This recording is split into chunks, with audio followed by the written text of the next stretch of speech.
There it was, y'all. I hope you had a chance to read that, but if not, basically it was a disclaimer letting everybody know that nothing said here in relation to finance is other than for your entertainment purposes only. Nothing said here should be considered financial advice. And welcome back to the Solomon Project, where it's not how much you make, it's how much you keep that counts. And it's Whip It Out Wednesday again. Whippa! There it is. Now, typically, I just use long form video on Whip It Out Wednesdays, and I highlight accounts that belong to people that have made a critical decision in their life. They decided to participate in the stock market, which is a tool that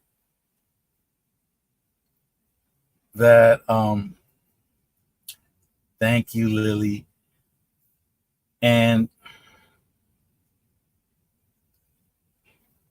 it's an amazing tool. It's a tool that the wealthy use to maintain their wealth, to acquire more wealth. And it's not just for the wealthy. If you're a citizen of the United States, you can access the stock market here in the United States with all the tools that are allowed for people that want to access the stock market here in the United States. The only requirement is that you open up an account, fund the account, and begin to purchase stocks, bonds, participate in the options market. The accounts that I usually highlight on Whip It Out Wednesdays, these aren't wealthy people. These are working class people. Oh, the villain daughter's here. Hi, villain daughter.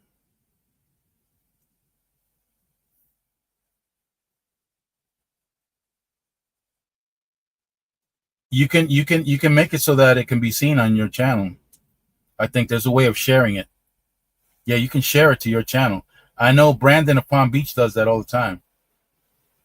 A sunflower, a princess. Okay, so you got a new name. Nice. By the way, you can enter through the up on the panel. The link is up at the top. It should be highlighted. Oh yeah, if you come up here, it's strictly on this channel unless you decide to share it to other channels. So no.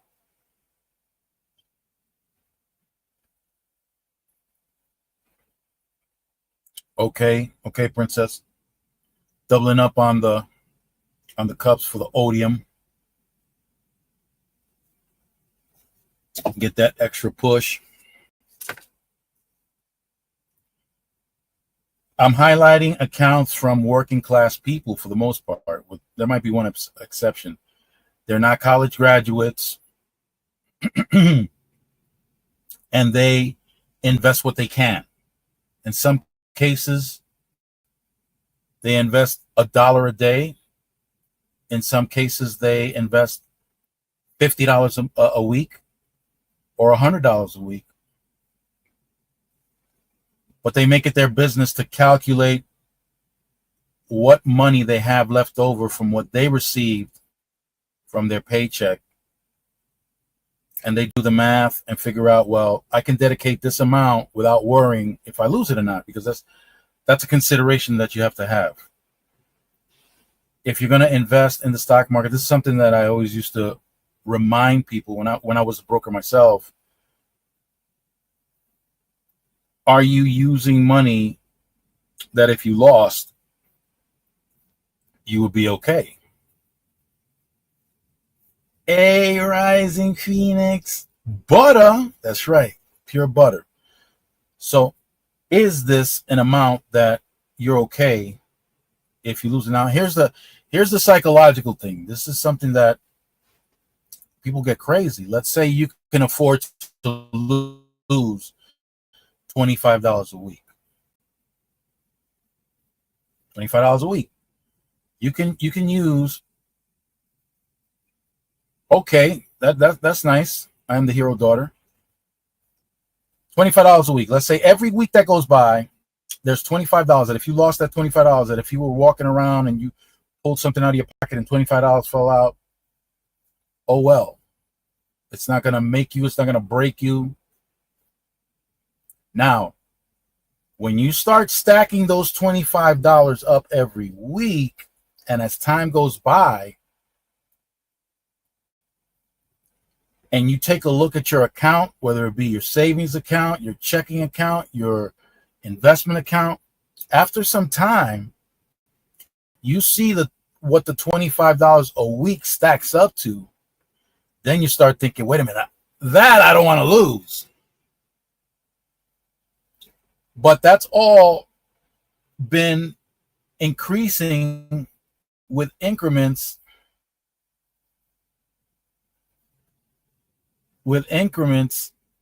that you were able to lose. But after time, that number keeps getting bigger and bigger. Well, had an interesting conversation with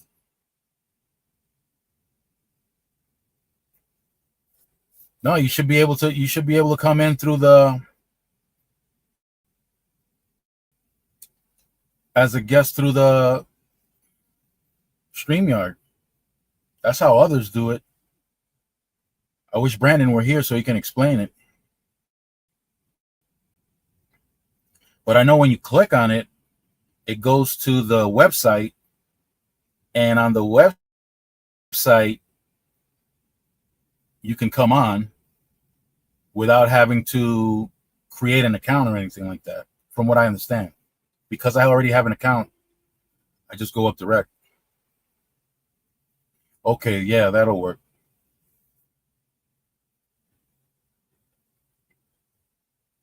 Now, I had an interesting conversation with Tony T, and the subject of bonds came up. Oh, okay. I got you.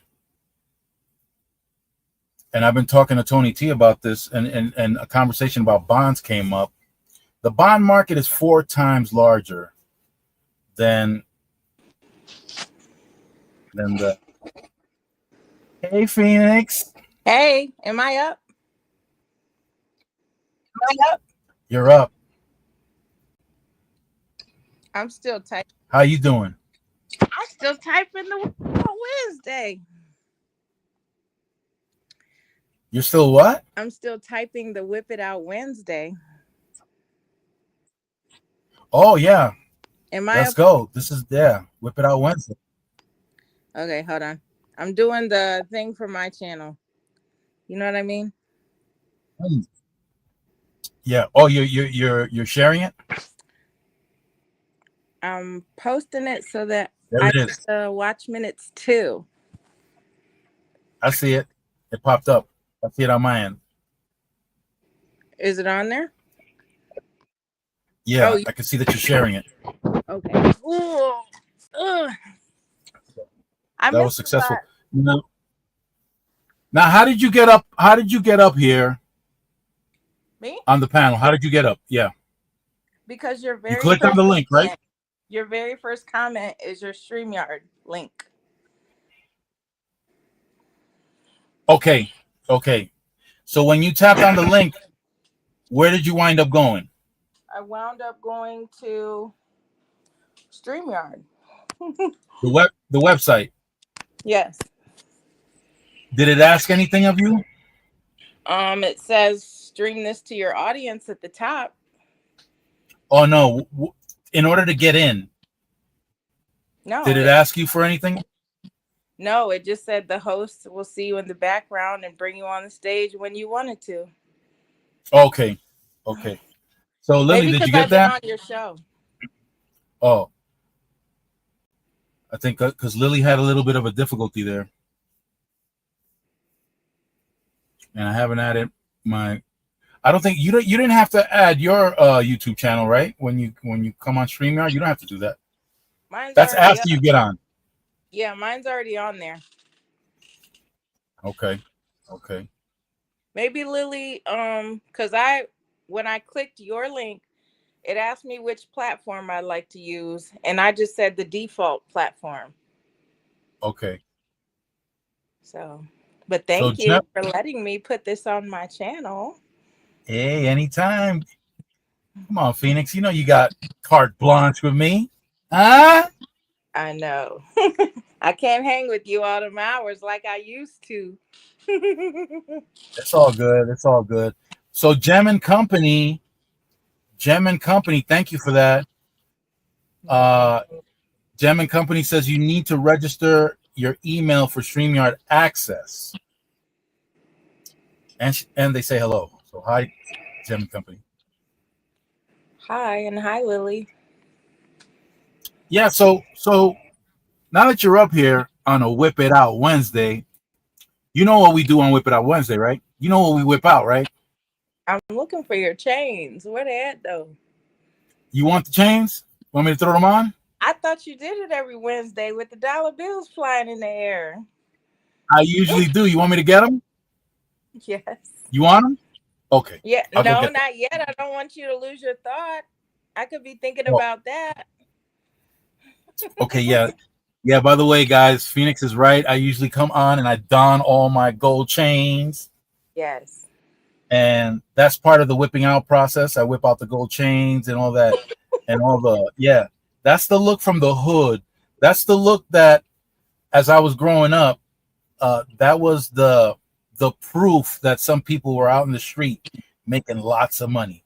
They used to wear all their gold. They used to brandish all this stuff. Their sports cars, their motorcycles, just to show off that they're making big money in the street. Of course, doing stuff that can make them lose their lives or their freedom or both. Yeah, that was clout back then. Was the gold chains. That was clout. Yeah. I couldn't afford it. I could afford the silver, but not the gold. I couldn't even afford the silver back then. Are you kidding me? Well, it would still get stolen, you know. Oh. I didn't keep it.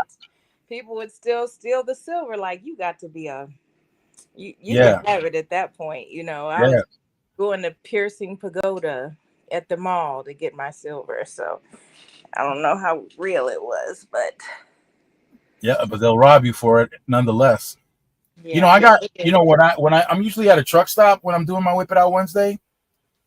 And and sometimes some of these places that I'm at are kind of rough, like Houston. I could be in Baltimore or Atlanta. Right now, I'm in Denver, Colorado, so I could throw those pieces on, and I might get some funny looks. Are you ever in my city? Yeah. Hold on. Let me see if I remember, because it's the southern part of Ohio. No, I'm in Texas. Oh no. You mean now? Oh yeah. No, yeah. Yeah, Dallas. You're near Dallas. Yeah, I'm in Irving. Arlington. Irving, yeah. You're by the stadium. Yeah, right by it. Yeah. Dallas, right? The Dallas Cowboy Stadium? No, No? you know that the stadium's in Arlington and not Dallas. Hold up. Who that is? What are you getting? You getting in Irvine? Who's in Irvine? The Texans? No, they're in Houston. Uh, we have the Arlington Renegades. There's three stadiums. That's a minor league team.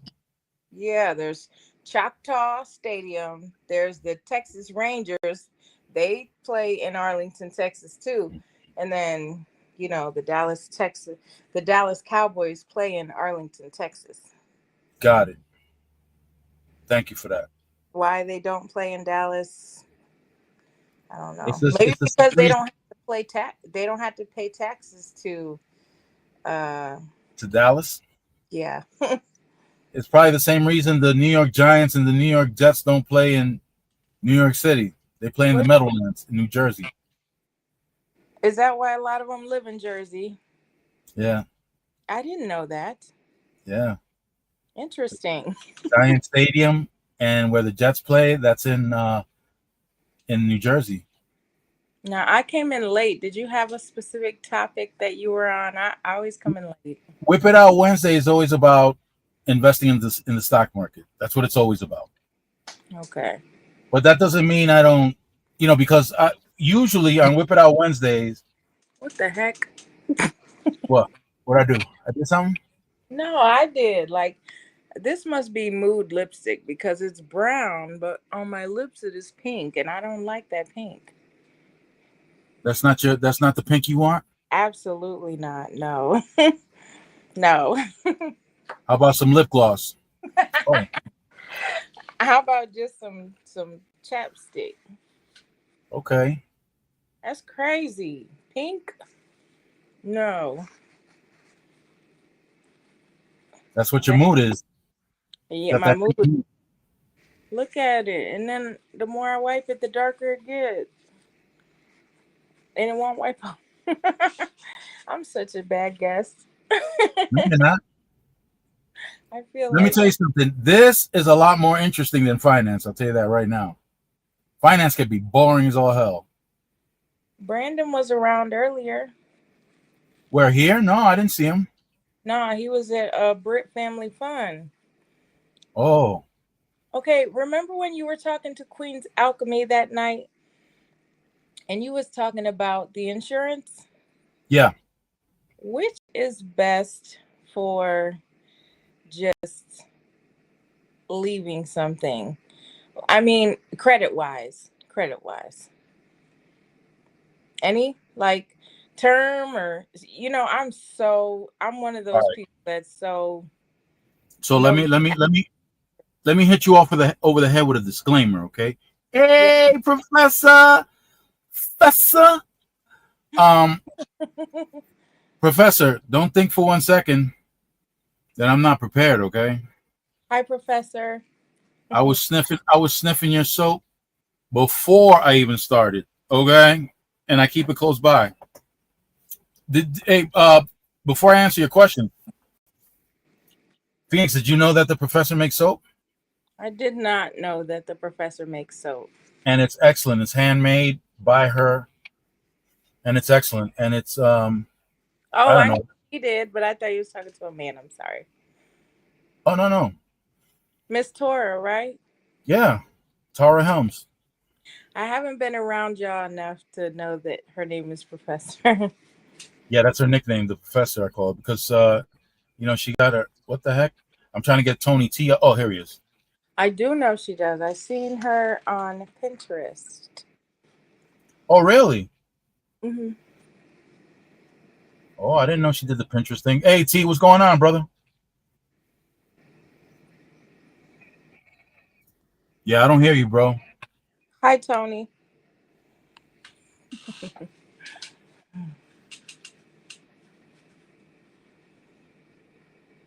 So, as far as insurance goes, me personally, disclaimer now, this is not financial advice. Once again, I had to get an insurance license in order for me to sell. He fell off. In order for me to sell annuities, that's a financial product with combined with insurance. So I had to get an insurance license, but I didn't get involved in the world of insurance. And not only that, to me personally, and you may not get this opinion by people in the financial industry, but a source,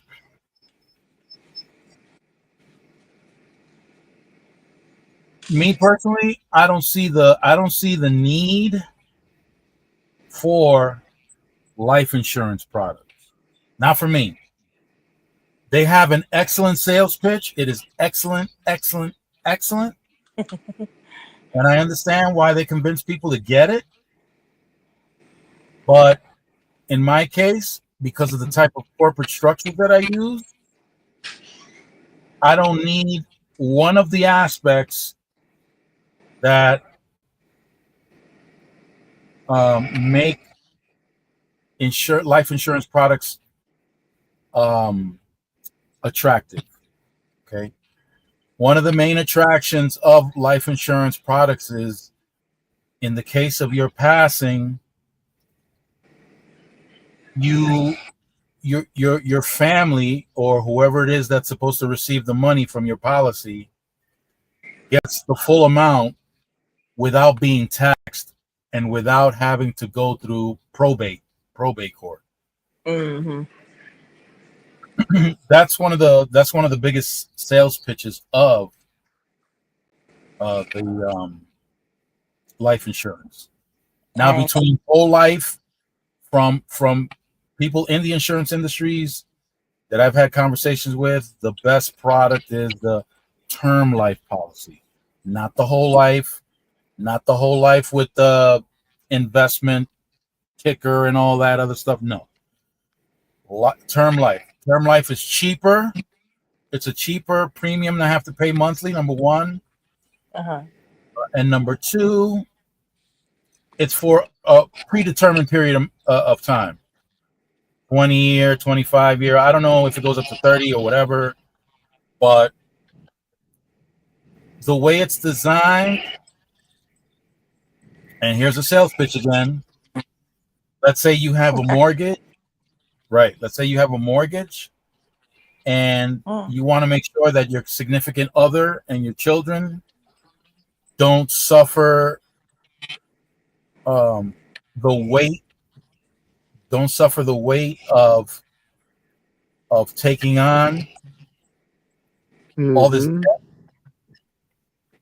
all of a sudden out of nowhere, and then you can pay off that debt with the money that you receive from the policy in the event that your spouse dies, so that you don't get kicked out of your home or don't have to get like a third job or a fourth job. Okay. That's the sales pitch. But again, to me, I use corporate structure so that my money can be passed on without having to go through probate, just like an insurance policy. But again, this isn't financial advice, and I'm not gonna. Right. But when it comes down to it, according to the conversations that I've heard, term life is the best to go, not whole life. My mother had whole life. I'm not gonna mention what insurance company, but I know that she's had it since 1970, 71. She passed away in 2010, and I received money from that policy. It was like $400 or something like that after all those years. Are you for real? Yeah, I'm serious. I heard a story about that too. That shit was crazy when you told me about it. That Professor, term life is the best way to go, from what I understand. Yeah. Term life is the best way to go. You said that to me too. What, Burns? What was that the insurance company do? The one that you was telling me about what happened with your mom, that they recontract you, or they renew the contract?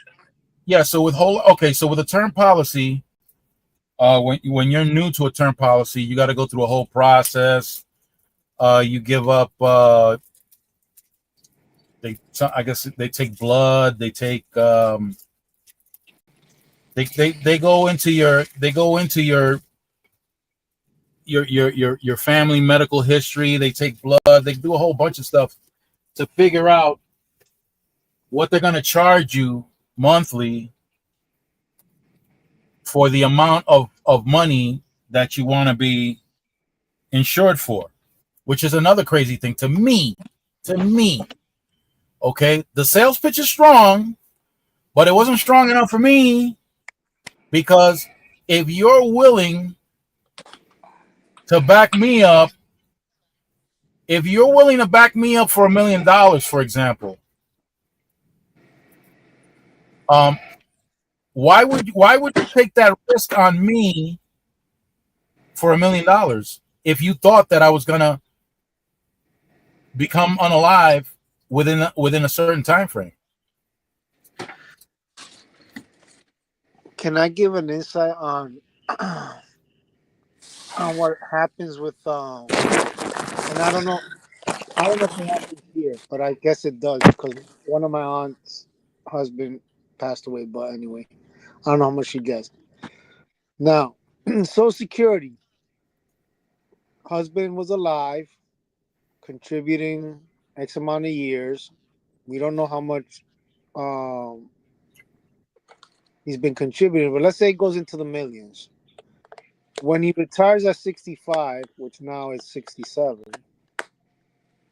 you only got like 30, maybe tops 20 years of retirement with good luck and good health, you know.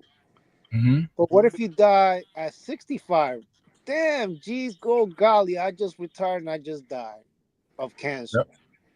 What happens to that money? Do they Well, give your it to the retirement money? spouse? Yeah, your Social Security money. Yeah, your spouse gets money. Does she get the full amount that I was gonna get paid for, or she just get a partial? Because that's the thing that pisses me off about in this society, that we contribute so much in taxes and then here we are where they're saying, oh, there's no money, there's no money, there's no money. Yeah, I don't remember. But I mean, my aunt, she does. I don't know how much she's getting, but I know that my uncle, my political uncle, he's not blood uncle. He was married to my blood aunt. He died of cancer, prostate. Sadly, he had just retired like about 4 years ago. He retired he retired, and then 4 years after, he passed away, which sucks. You didn't get to enjoy all that contribution. Now, I'm curious to know, is the spouse gets it? Yeah, but let's say there's still money left over. Can't the kids just claim it? The Social Security money? Yeah, I don't think so. I know. That's the fucked up part. Oops, sorry, I said a bad word. Ooh. That's the messed up part. See, I want to mentalize people with this whole entire thing about contributing, and you know how they always explaining, you know, I'm anti, and you know me, There. Mr. Burns, I'm Or do you eat anti-taxation taco for a salad? lot of things. Do you eat the lettuce that's in there? You know, I'm anti-tax for a lot of things, but Sister. I'm all for to contribute as well, but in return that somebody gets that money, because you know, just the spouse. And what if the spouse dies 4 years afterwards? Like my aunt, she passes away 4 years from now. What happened to all that money? Goes to the pockets of the government, right?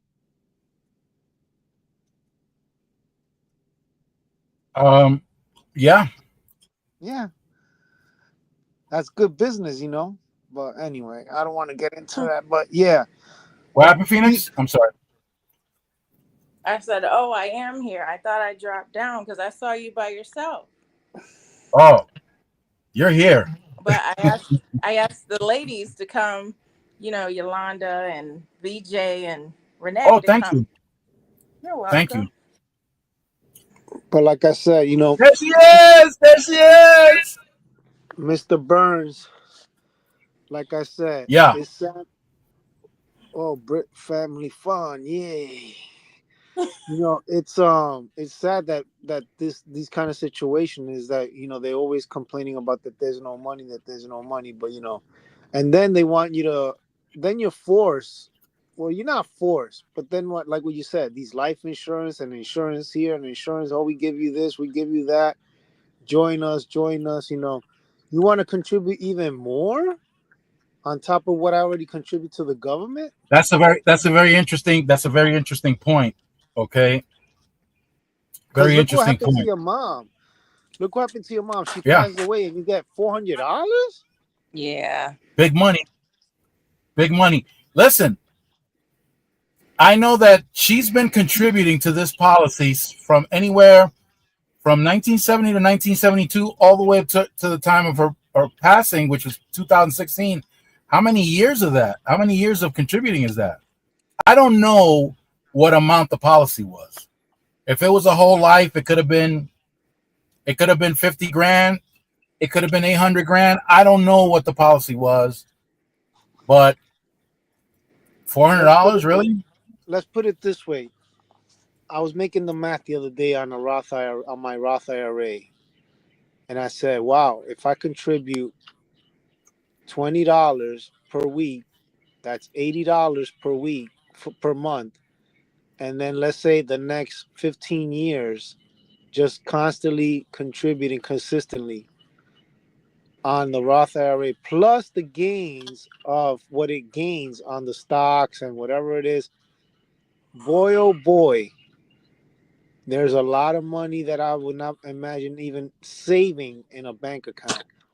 Yet alone, imagine what your mom was contributing to that insurance company and what they were profiting in her investment. Because insurance companies just don't keep the money in a Of in a course little not. safe. Of course not. They're circulating that money in the market, whether it's in Absolutely. bonds, whether it's in stocks, whether it's in what is it called, hedge funds, investment bank, mutual funds. Who God knows what they're doing with that money, and they're making a huge profit out of it. That's why, Yeah. and I'm gonna go with the word that Mr. Burns said. This is not financial advice, but you people do whatever you want with your money. You know, me personally, I will never put my money in an insurance company. And even though I like I was researching a little bit on that life term that you said. It Yeah. sounds good, but I'm still not convinced. It sounds good What do for you the mean? moment. You see, like, let's say now I'm a truck driver. God Yeah. forbid I crash and I get killed. My wife doesn't get shit because, well, Yeah. again, I said that word. My wife doesn't get squat, and then here we are. Right. My wife has to deal with a funeral, the recovery, whatever it is, the expenses, which I don't have. Now, a lifetime insurance will probably help a lot because now she has something to back up and she doesn't have to pay all this debt. Yeah, absolutely. They could bury you. With that money, they Oh, could bury you. Now you got to take into consideration also the time it takes for you to receive that money and whether or not they're going to pay it, because that's another thing. that Okay. there you tuve. To it. That's why I want to get at. Are they gonna? I mean, I'm dead. I don't know if listen.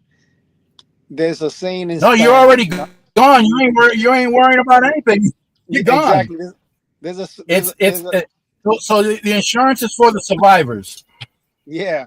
Are the survivors are gonna get it? And it's like what we have a saying in Spanish. We say, that for every problem there's a solution. Now there's one problem that there's no solution, and that's called death. Once you're Right. dead, there's no solution to that. You're all You're done. dead.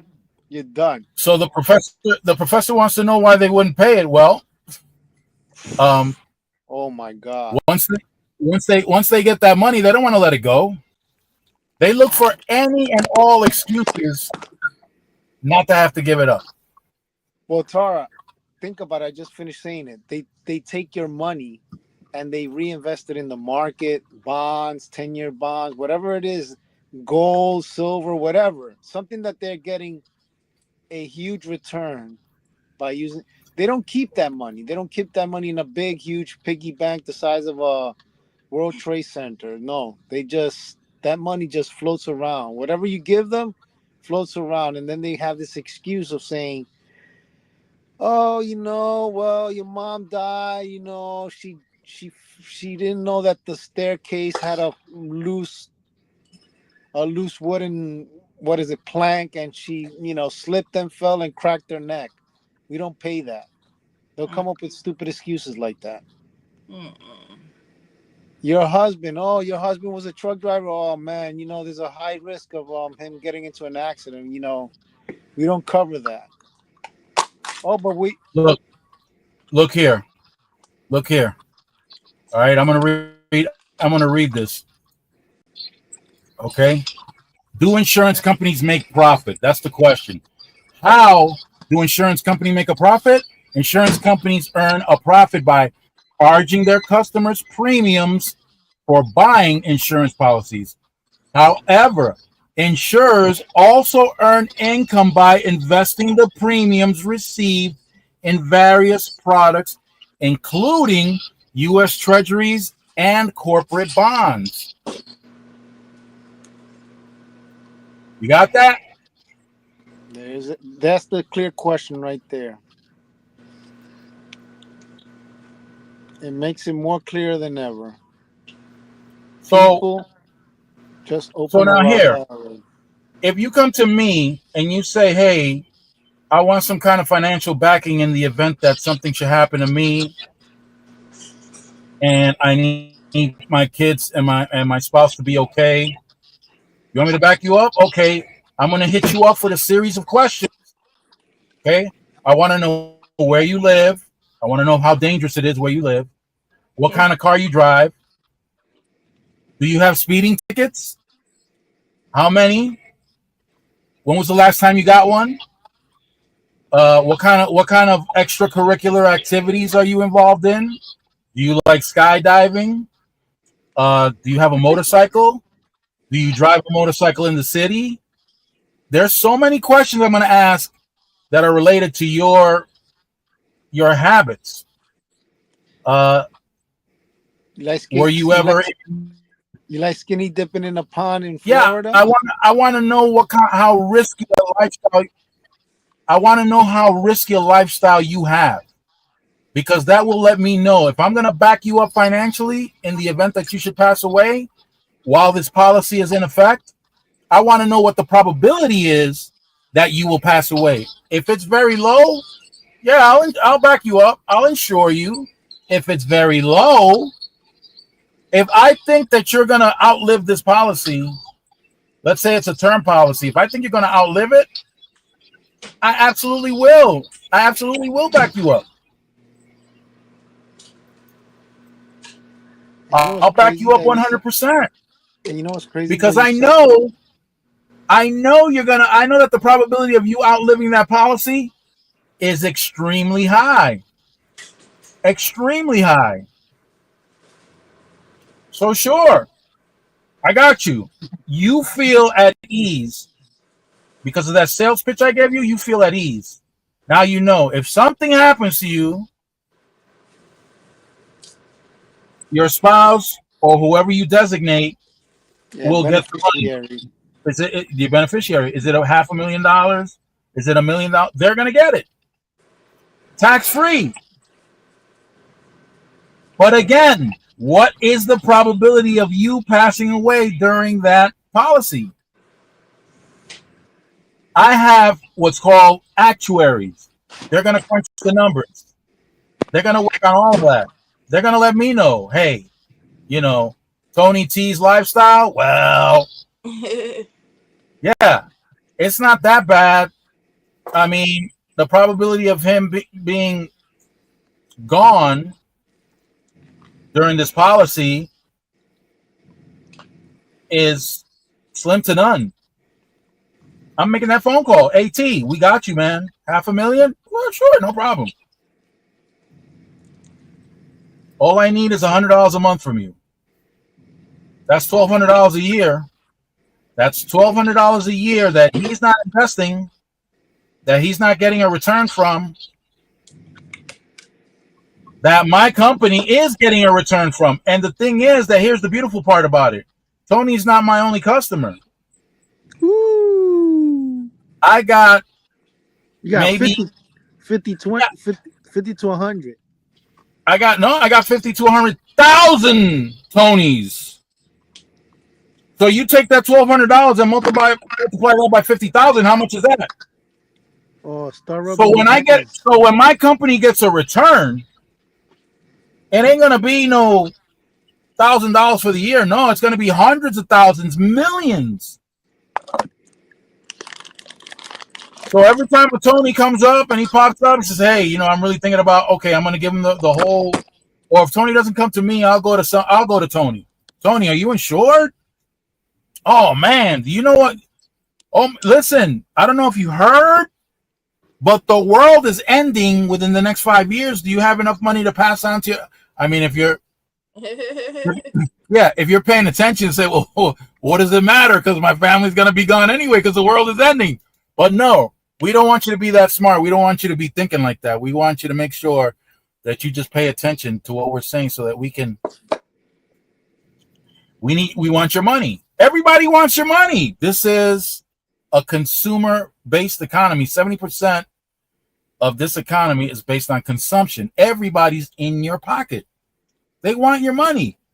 Shit. They want your money so bad, they're willing to spend $400 billion a year just so that companies can make up commercials to convince you, hey, I'm putting my hands inside my pocket. I can't find Trump or Elon or Biden. just listen, just buy this, buy that. Just buy it. Just buy. Listen, I may sound like I'm criticizing our system and whatnot, but the truth of the matter is I profit off of this type of economy. I profit off of it. Hey, Estrella, I'm doing well. The stadium is called Globe Life Field. Do you know how much money they paid for that? Yeah. With your money? Yeah, listen. This is what I consume. The Professor soap. I'm on that thing. I'm on that thing. Yeah. Give him a good whiff of that. Let me tell you something. My money represents my power. Everybody's money represents their power. That paycheck you get, you're getting a transfer of power into your hands. That's power that's being transferred to you. How you decide to transfer that power, it's everybody's individual business. Yep. Okay. Now, I have an incredible appreciation for the relationship that I have with the professor. Incredible. As a result, I want to transfer my power toward the professor. I purchase her soap. You're transferring that power that you have to her. Yes. Yes. It's a voluntary act. I don't have to transfer that power to the professor. I could just go to any supermarket and transfer that power to a corporation that don't give a damn about me. Like Dove. Yeah. Like Irish Spring, whatever. Irish Spring. Wow. Today I was watching a video and it was incredible how this guy was talking about perfumes of famous people and which perfume Michael Jackson liked, Marlon Brando, Elvis Presley. And it's funny because he had a bottle of Old Spice, and my dad used to love Old Spice. It was like his favorite. It was his favorite aftershave perfume. And what's funny though? I love that smell. It was so refreshing. And he had the same bottle, but guess what? Then he shows the modern type bottle, which is in a plastic bottle. It has to be plastic because it didn't sound like glass. I'm gonna check it out when I go to Walmart. But the original bottle, you remember with the little gray cap, the little gray cover on the top that used to snap it on, snap it back on? Yeah. He had that bottle, and it was like I was just looking at it. I was like, and just having a freaking deja vu of my dad shaving and putting that in his face and smelling. And it's so funny because like the product, he said the product in the original is more less potent than the new one, but he said maybe because it has degraded or whatever. But we never know because the ingredients always change. Like look at the way food was back then to like the way it is now. You know, Thank you, Source. Thank you for that compliment. Thank you. and it's crazy because you know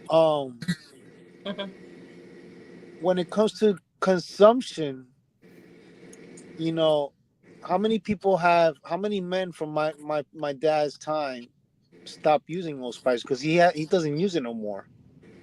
That's the sad part. He Well, stopped using it. So you stop giving power to somebody, but the company still exists. You know, it's like it's still there, it's still standing. Maybe because my father doesn't like the ingredients or the smell, it has changed, it's more robust, whatever it is. But I gotta go check it out if it still smells the same. yeah. Yeah, check it out. And You know like what? I'm saying, You know what other product we used to use when I was a kid, 5 years old and 6 years old? Irish Spring soap. Yo, I can never ever forget that smell. And I stopped using it. But the funny thing is that now they sell gels, now they sell shower gels, but they still sell the original soap. And the original soap still has that Irish Spring smell, which is crazy. It hasn't changed. Now, is it the same ingredients are they using? Are they using different synthetic components on the ingredient? We never know. The smell is hard still to say. there. Hard to say. Yeah. Now all these soap companies and lotion company like Nivea, whatever they call it, Yeah, Palmolive. Nivea. Remember Palmolive? Yeah, Palmolive is still around. Yeah. Palmolive. Now, it's crazy because back then I feel like those things were more natural. Now, I mean, I don't use Palmolive, but I would like to see if it has the same results as it was before because I don't think it would be because they over the years they've changed so much these ingredients from being simplistic to more complex with these weird chemicals like they have these weird names on these chemicals that are so long I'm like I can't even freaking pronounce them. The funny thing is, does it work the same? Does it smell the same? I mean, the smell probably they have it on lock, but does it do the same thing that it used to before? Me personally, I think to this day, when my grandmother made that soap out of pork lard, I think that was the best soap in the. For me, it kept my skin smooth for like a whole week.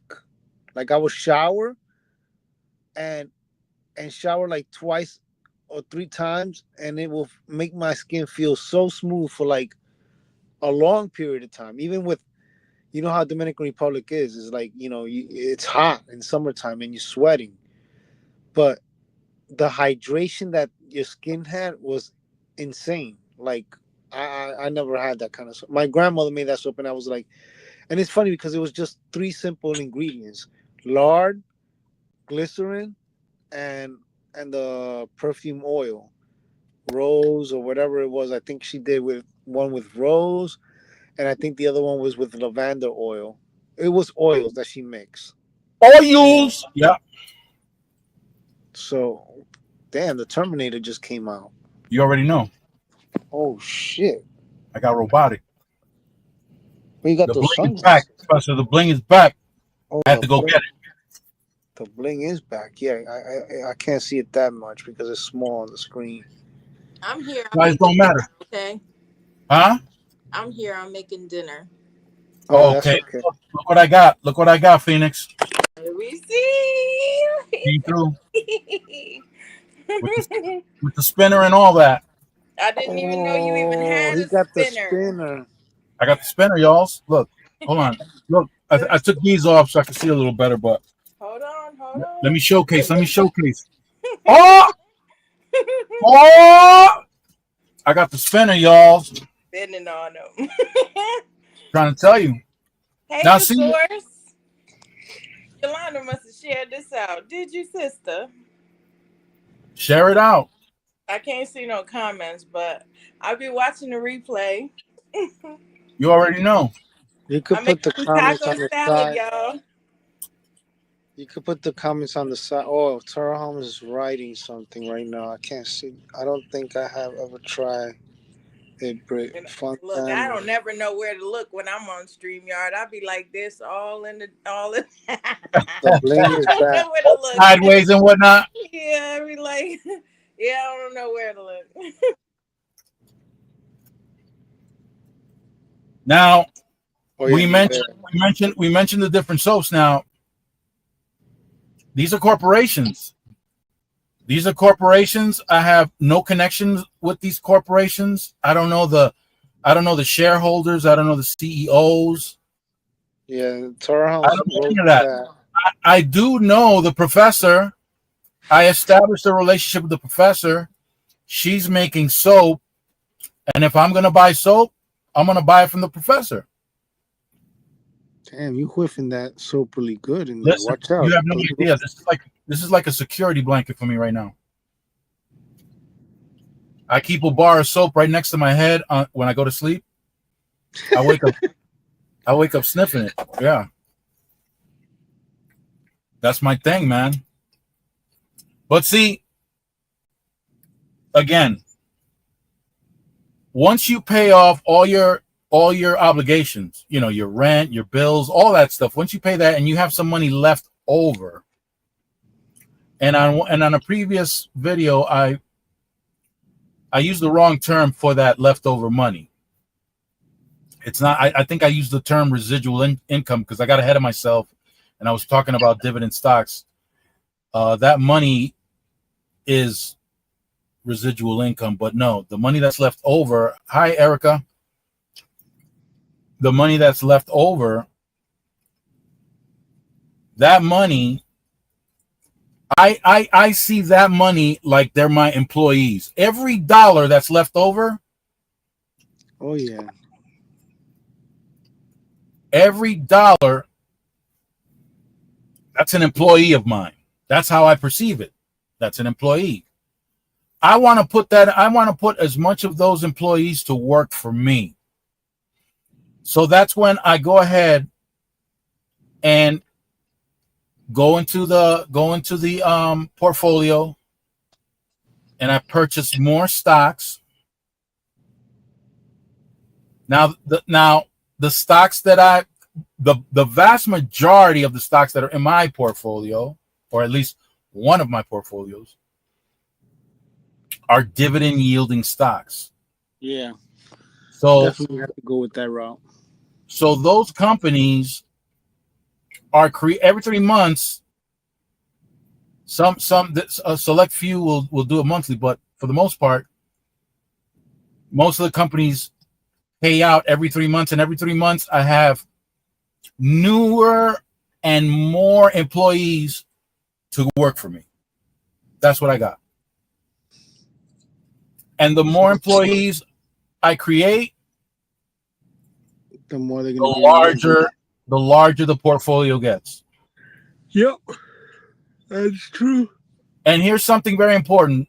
I want everybody to keep this in mind. This phrase I got from Warren Buffett.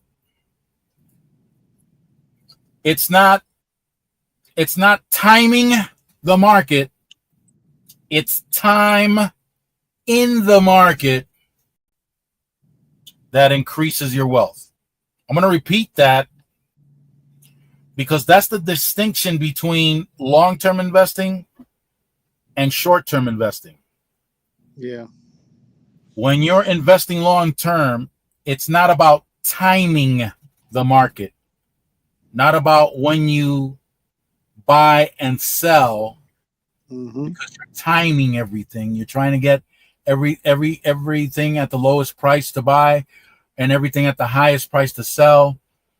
That's not what helps you build wealth. It's time in the market. And it's time in the market. Time in the market, yeah. The time you spend. It's boring. It's extremely boring. Okay? Long-term investing is boring, because when you buy, again, this is not financial advice, but when you're buying long-term, you've got a horizon of 5, 20, 50-year horizon when purchasing a stock. And when you purchase a stock, again, shout out to Warren Buffett for this. When you buy stock, you should think that you're buying a company. So you should approach it as if you're buying a company. So if you're buying a company, there are considerations that you're going to take that you won't take if you're a short-term investor, or if you're dealing with options, or if you're just trading. I was going to say that. Options, yeah. If you're trading, you're not concerned with whether the company that you're buying stock from is good or not. You're concerned about price movement. You're concerned about volatility. Volatility impacts, or it's a reflection of, price movement. Hey, Brandon. That is, volatility is the fear index. That's what it's known as. The volatility is known as the fear index. Usually you see it in what's called the VIX. VIX. And it's the fear index. There's a lot more fear when a price is moving up and down a lot, as opposed to when it's just a little bit here, a little lower there, throughout the course of a long period of time. Nobody's scared about that. But when a price shoots up and then all of a sudden it drops, and then it shoots up again, and then it drops, it sends a signal of instability. And that creates fear. But that's where the profit is made for people who are very active and they trade instead of investing long term. When you invest long term, you want to lock into a company that you feel has an excellent foundation, that will last, that will survive economic storms, economic downturns. Take Coca-Cola, for example. How long has Coca-Cola been around? Since the 1860s or something like that? Let me look. Let me check. It's been around that time, yeah. 18 something. And there was another company that I found another company that was really old. And I was like, wow. And this company is... How long have... Oh, never mind. I can't activate that. I can't activate it that way. How long? I'm going to ask how long. Yeah, I'm back. Yeah, somebody was calling. Cola been around. Here we go. 138 years. Okay, 138 years. Now this is an example of what I'm talking about. If this company has been around 138 years, introduced on May 1886 in Atlanta, Georgia, by Dr. John S. Pemberton, a pharmacist, created the syrup for the drink, which was then mixed with carbonated water at Jacob's Pharmacy. There you go. So now, just to get into the type of mindset that I'm talking about. All right, Professor, thanks for coming and visiting. Okay, have a good one. So now, if you're a long-term investor, here's something to consider. This company has been around 138 years now, 1886. Now go back. Go back to 1886. What kind of stuff has happened since 1886 up until today?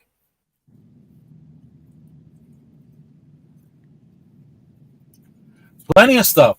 1886, the Spanish-American War, World War I, World War II, Vietnam, the Korean War,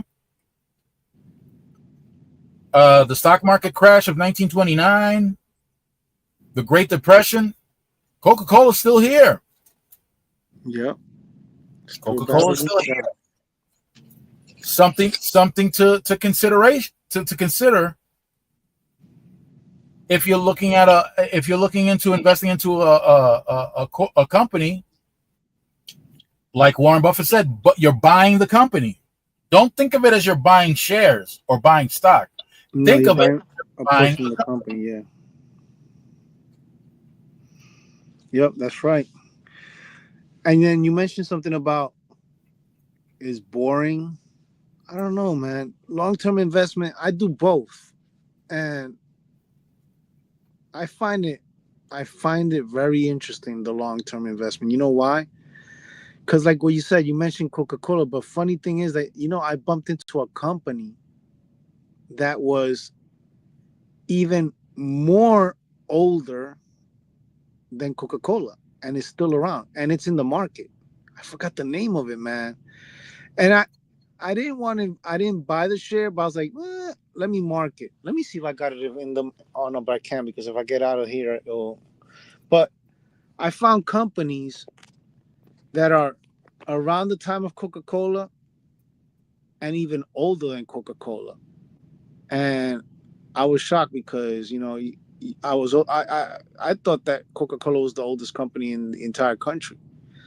But no, there's other companies out there that are at the same age or even older than Coca-Cola. Will I invest in it? Yeah, I will invest in it because they were given a dividend. They were getting some dividend on it. I don't know how much was the percent. It was not a lot.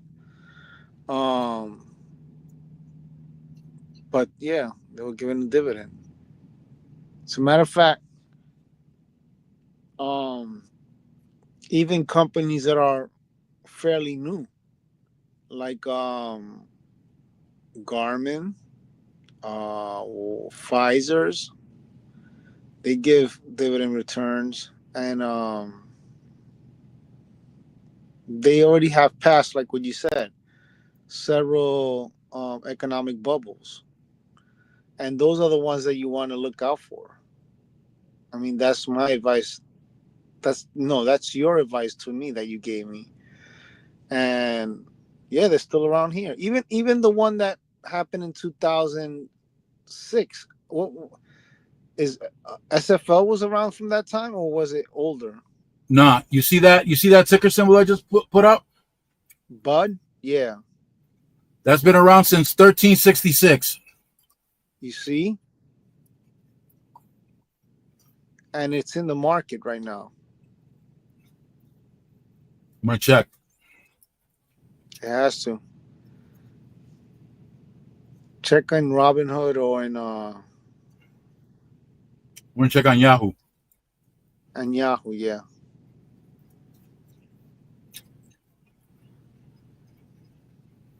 I can't get out because if I get out, it will disconnect me.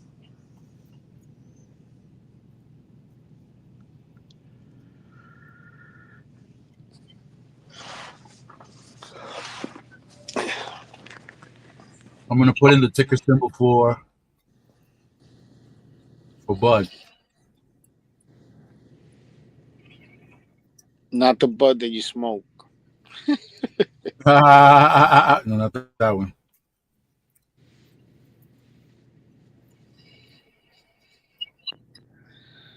Not the herbal essence. Talk about that. I just mentioned herbal essence. Do they still make shampoo? Because I remember when I was a kid, they used to make the shampoo.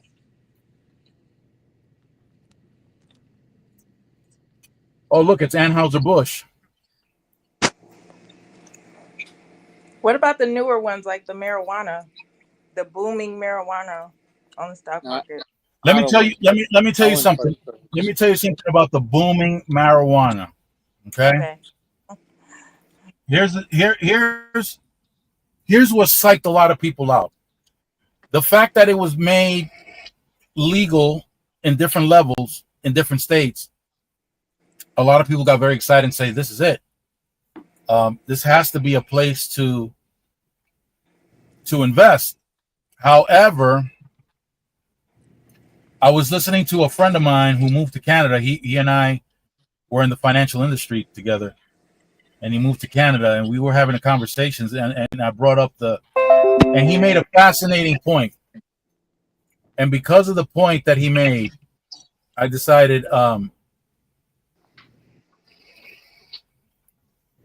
not to invest in marijuana. Yes, marijuana is going to become more available in larger quantities. The problem is that new consumers are not going to grow along with it. Yeah. So you're basically going to have a flooding or an availability of something that's going to incorporate new expenses, let's just say. I just think that it's fairly new. Companies, all cannabis companies are fairly new. We're talking about a span of 10 years now, maybe tops. But in those 10 years, there's not an increase of consumption of marijuana in order for it to N- translate into profit for all these new companies. Nor investment either. You don't have ganja farmers getting monetary investment from companies saying, listen, like Pfizer, they want to, hey, look, we see that your product is one of the best, herbal essence. We want to invest because your product has a very high THC, CBD, whatever it is, blasey, blasey, blasey, blasey. Where You you don't think they have get their hemp though? what? Where you think they get their hemp for the hemp products though? They grow it No, themselves. no, absolutely, absolutely. But again, They're not gonna go to an independent small farmer. They're gonna grow it themselves. As a matter of fact, I'll give you a hint of what happened to me. This is an experience that true life experience that happened to me in Spain. Me and my friend were driving down, and we're like, wait a second, we're going through a field, and we're like, and this road was like, it was it wasn't gated. We just kept on driving, and we ended up in this big massive field. But we were looking and looking, and we're like, wait a second, does that look what we think it is? I'm like, and we looked at each other and we're like, no, it wasn't marijuana. Oh. And all of a sudden we were like, we stopped and we were like, Mary, Mother of God, we are in a poppy seed field. Holy Moses, all the heroin that we can smoke out of this motherfucker. Sorry.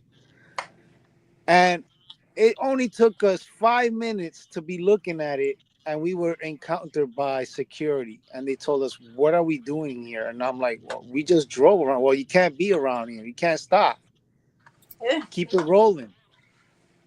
And we left. But my friend was smart enough and said, you know what, I got a plan.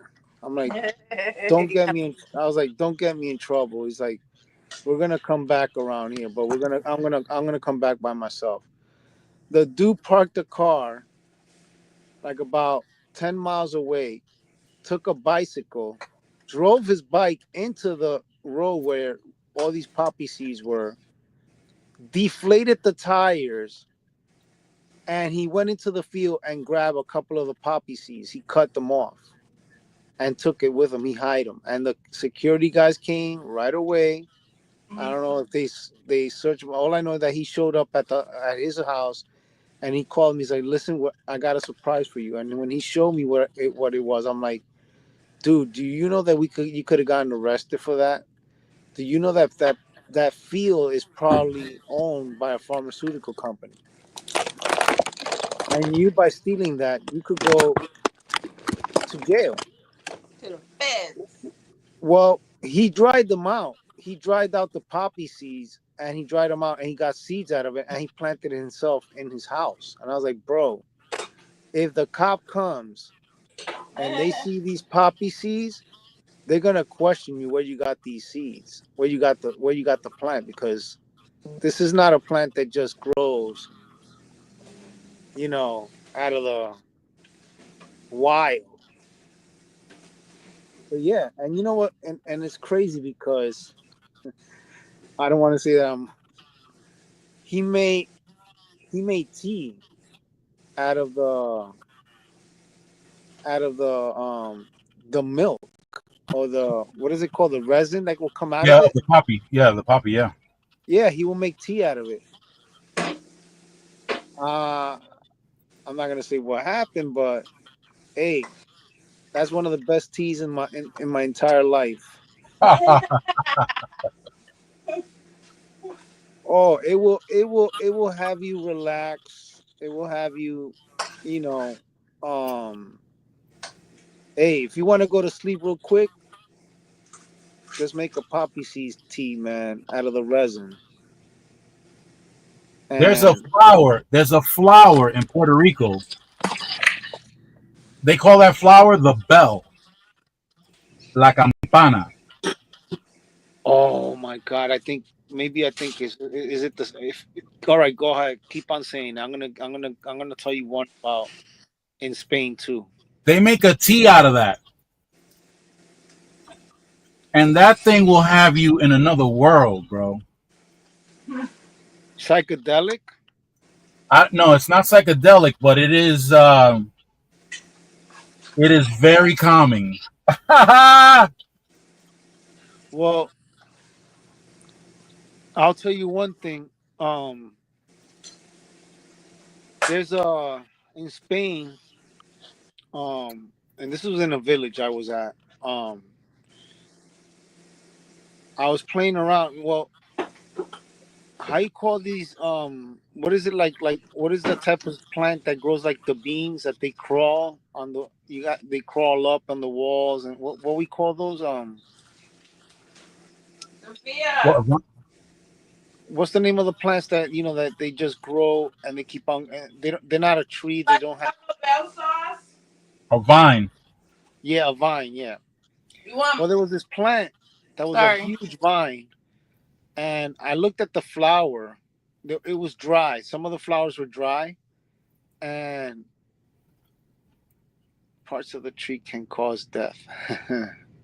Belladonna here. Um, this vine, the flower, when it dried out, it had these little seeds that were like what you said. Era como una campana. It was like a bell, Right. and it made like a shaker sound. It was very small, but it had the shaker sound. And one of the guys from the village said, if I was you, I wouldn't touch that too much if you have greasy hands. I'm like, why? He's like, because if you have greasy hands or oily hands and that mixes up with the seeds, or if you crush it with the seeds, you're going to go into a world of psychedelics. I'm like, what?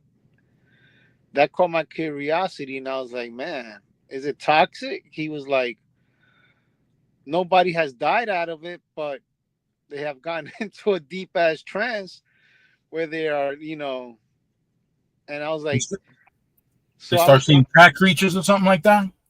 Well, the thing is that then I started researching about the history about this plant. I can't remember the name of the plant. It's in Spanish, but um, and actually, when we hear about all this, back in the days of the time when everybody used to say about witches in Europe, witchcraft and stuff like that.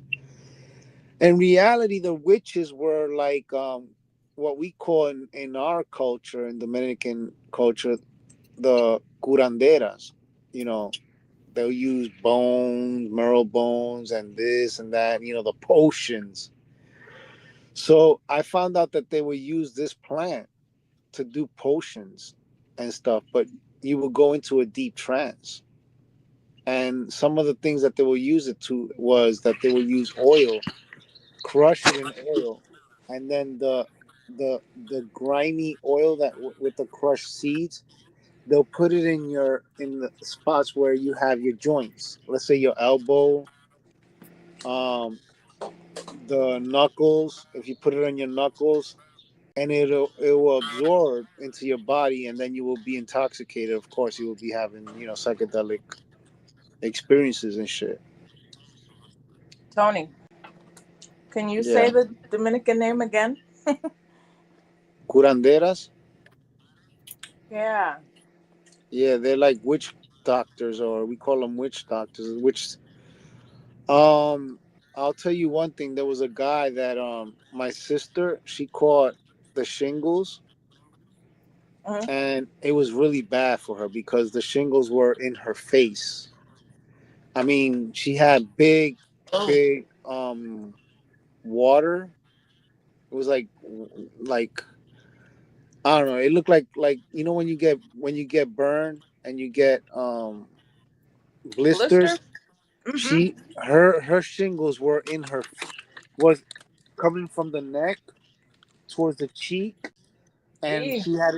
she had it through the nose. It was really bad for her. And it was all blisters. It And sound bad. at one point there was a neighbor of ours that said, "I can cure that. I know how to cure shingles." Wow. I mean, I don't know. They say that shingles will, when you get it has a period of time that it will go. You will have it. You will be in pain. Then it dries out. I mean, he took my little sister and then he did some hocus pocus, and my mother cannot be in the room, whatever it was. And my mother asked her, did he did anything that, you know, Inappropriate. yeah. And she said no. All he did was he did say, well, I can't tell you because he did some things with like fire, like he lit up some things, and then he grabbed like some lotion or something and started rubbing in her face, which he said do not bathe her in the next 3 days or something like that. Yeah. And it happened so that it cured her. It's like it started to dry out. Like it didn't go further out. And after the third day, it started to dry out. I don't know if that's something that the shingle has. I caught the shingle twice, and I lasted more than 3 days with that. And it was, and I had to go to the doctor and get some antibiotics or something, antiviral, whatever it was, and um, it helped. I never had no witch doctor or whatever it was doing these kind of things, but my little sister said, yeah, he did like some hocus pocus. He did like a pot thing, and then he lit some stuff around, and he had me in the circle. Oh my And I God. can't tell you no more because he said if I tell you all this Won't secret work. thing, it won't work no more. Like he will lose the power of it, something like that. My grandfather um had a hocus pocus that was, and all this stuff that goes with witch doctors, what we call witch doctors, it's passed on through generations. So it's like it goes, and that generation, that person cannot tell somebody unless he decides to know that he can do it. My grandfather used to cure warts. These warts that come out on your fingers and your um Not, like ojo pecado. How you say that in Sorry. it's warts, right? That's how you say it. Yeah, Ojo warts. pecado. Yeah, the ones that that are very painful, and they come out on your fingers and your toes, in your arms. Sometimes they're very painful. Well, I remember in Dominican Republic, I started to get these warts, and he said, "Do you have grain salt, like not ground salt, like a stone, like a rock?" And my mother said, "Yeah." He goes, "I can cure that." And he started doing this hocus pocus with me in the room, separate from everybody. And he was saying some stupid prayers I couldn't understand. He was saying it very low, and then he would do cross symbols. ¡Háblame la patraca! Yeah, and sure enough, they started to dry out. These warts started to dry out in a couple of weeks. I never, ever since then, I never had warts ever in my life after when he did it. And I had three of them. I used to get them all the time on my fingers, on my hand fingers, like on my fingers and my toe and my toes. They were bad. And ever since he did that hocus pocus, I never got them ever again.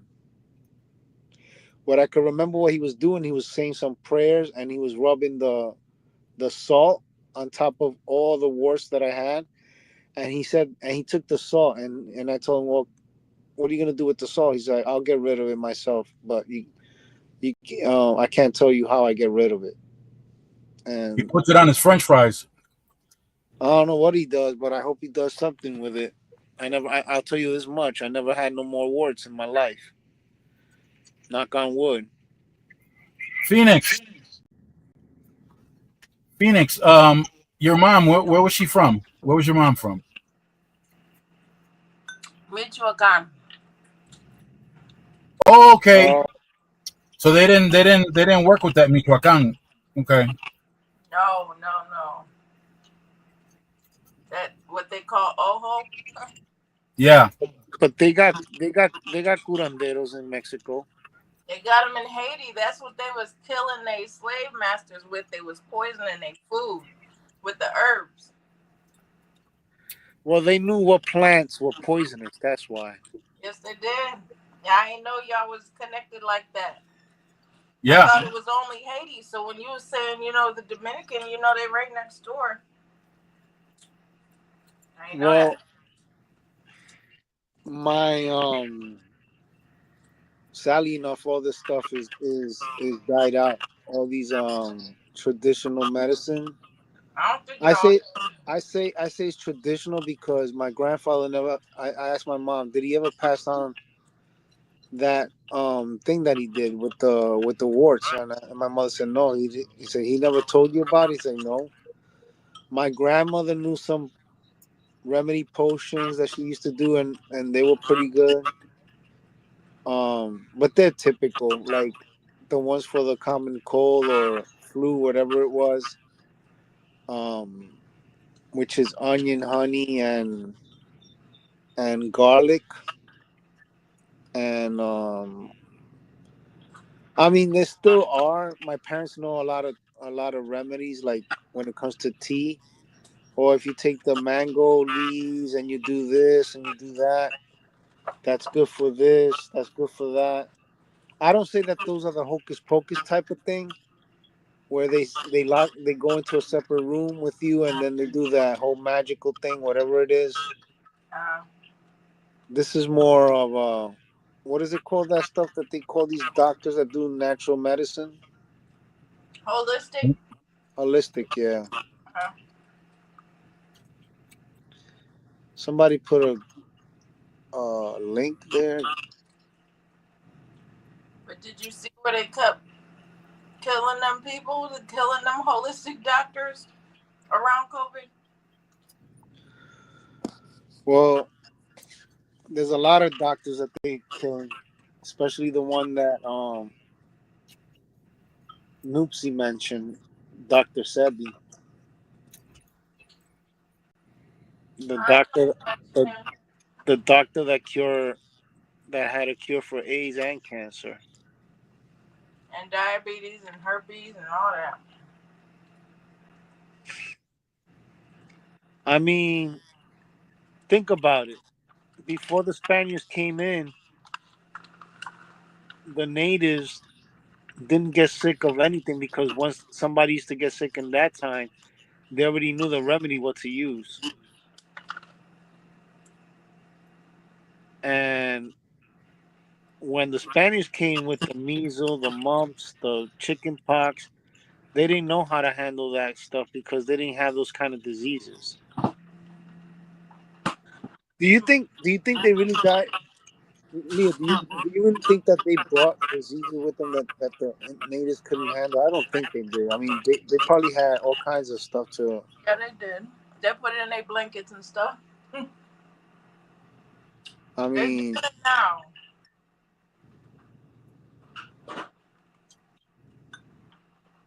Dr. Sebi, yeah.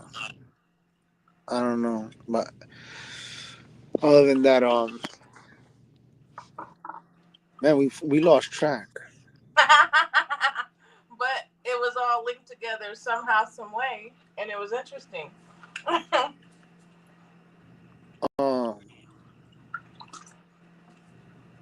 We went from insurance to We modernized ancient medicines. to medicine. Yeah. That's what happens on my lives. Right, because I got the attention span of I don't know whatever's smaller than an ant. Un meme. The attention span of a meme. You want to know something? I was making When I taco was salad. living when I was living in Dominican Republic, I don't know if I all of a sudden started to get these. I used to call them volcanic cysts or volcanic pimples. I mean, they were so huge; they were like the size of. Sometimes I'll get these.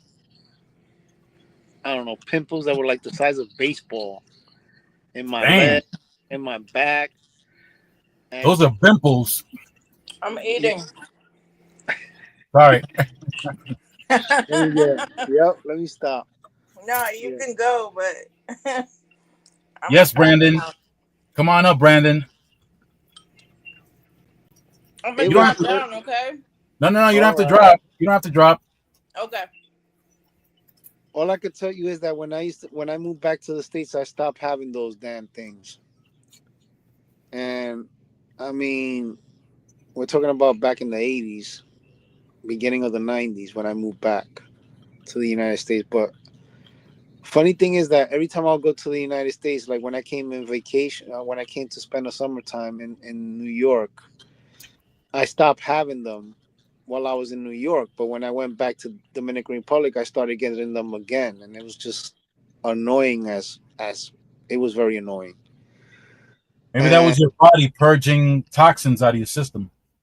Yep. I don't know. Maybe bacteria. Yeah, like what you're saying. Like because once you went to Dominican Republic, the food supply didn't have anywhere near the type of chemical exposure that they do here.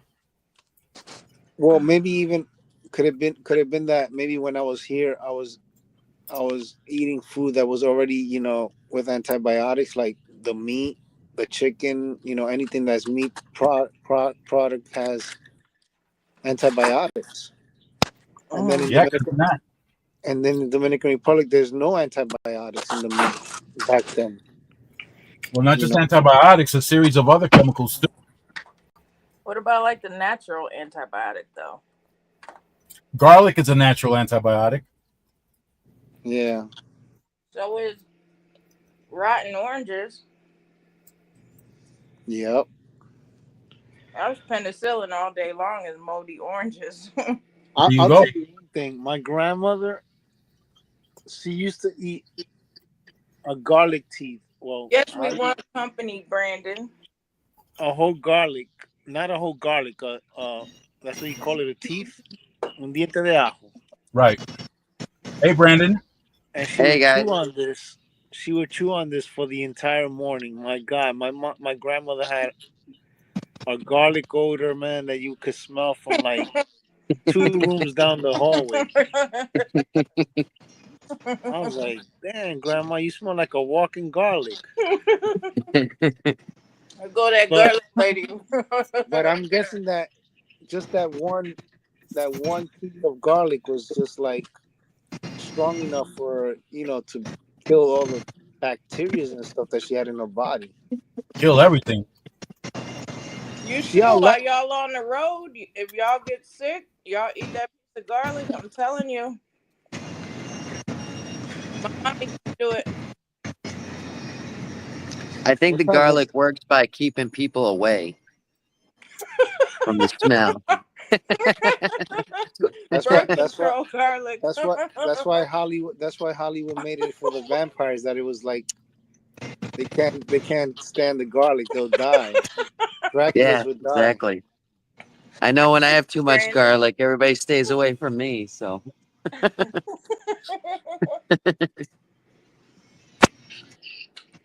My life would not be worthwhile if I didn't show off my nuts. oh, These deluxe nuts, deluxe nuts. these nuts. I got cashews, man. I would show you my balls, but I only got one in here, and my other one's on the floor. So, Hey, show you my balls. You show me your nuts. I got some cashews. No hate. Hey, Burns, tell them what the actual cashew seeds come from. It's a fruit, And the cashew's on top. and the cashew's on top, and it's a fruit. It's actually a fruit that is very tasty. It's like the texture. Oh man, cají. We call it in. We have an indigenous. It's an indigenous name that we have from the Taino Indians.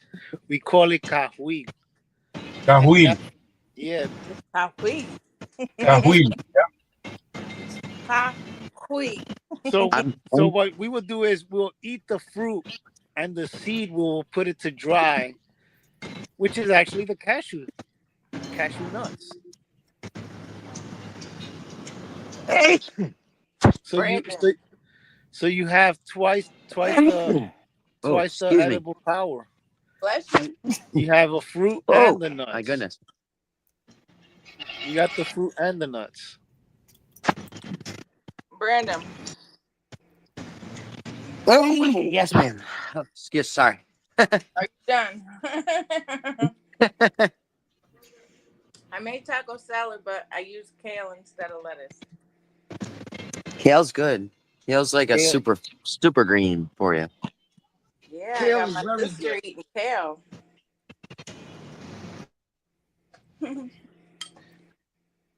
Here you go, y'all. Let me see. Look at this. Oh, sorry about that. What you got there? A big old flat croissant. What is it? A big croissant. Oh, croissant. You know, like a veggie pizza. Croissant. Croissant. It's croissant. Look on the screen. What? That's cahuil. That's the cashew. Cahuil. Cahuil. I'm gonna name my dog that. Yeah, call him cahuil. Show them the fruit, how it looks like. So if I The call a pinkish guy Kafui, that means he's fruity. Yep. That he's nuts. I must be allergic because I'm on a sneezing fit. Sorry, guys. Go eat some garlic.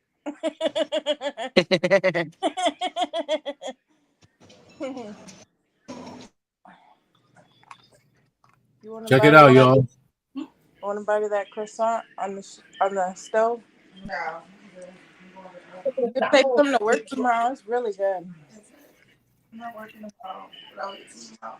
There you go. There it is. Oh, Cashew. That's the Wow. cashew fruit. It looks That's like the a fruit. pear. when So I you get first to eat got the- on. Oh, excuse me. Sorry.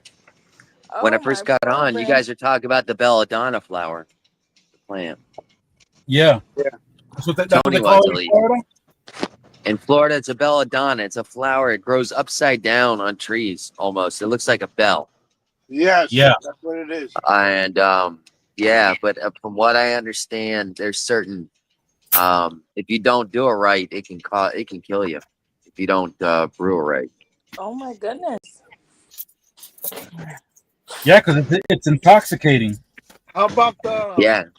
No, How about I the- heard about it when I was a teenager, and I picked flowers from my neighbor who had a tree growing, and I had an old hippie guy that said, "Don't mess with that if you don't know what you're doing," and he says you could die if you don't. And I said, "Oh, okay, I'll take your word for it, old man." You know? Brandon, maybe he didn't want you to discover the good, the benefits of belladonna flower. Yeah. Huh. Mm. But I think if you research or if you I know you guys have moved on since then. So. No, go ahead. You can say it. I would like No, to I hear was gonna say, Mr. Burns, if you Google the belladonna, that's probably Tony will be able to tell just by looking at the pictures. You know, if that's what the same thing he was talking about. Well, there was a guy that told me if you crush it on olive oil, the seed. The seeds, yeah, I know Which that is like like, the petals are deadly. There's most other parts of the plant are deadly. yeah, that one, the one with the yellow, right next to it. I Yep, gotta look. a yellow little bell.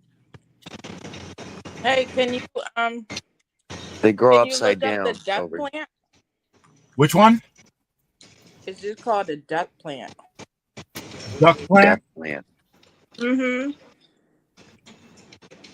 I don't know. When he brought up Dr. Sabi earlier, that's the thing that they give them over there, and they throw up like 3 times when they eat it. You found some. Oh, Have you guys saw that movie?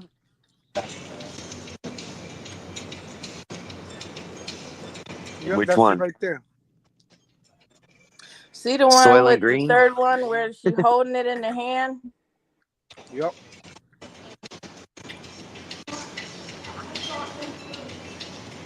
Yeah, Yup. no, I've never Flower seen that before. detox.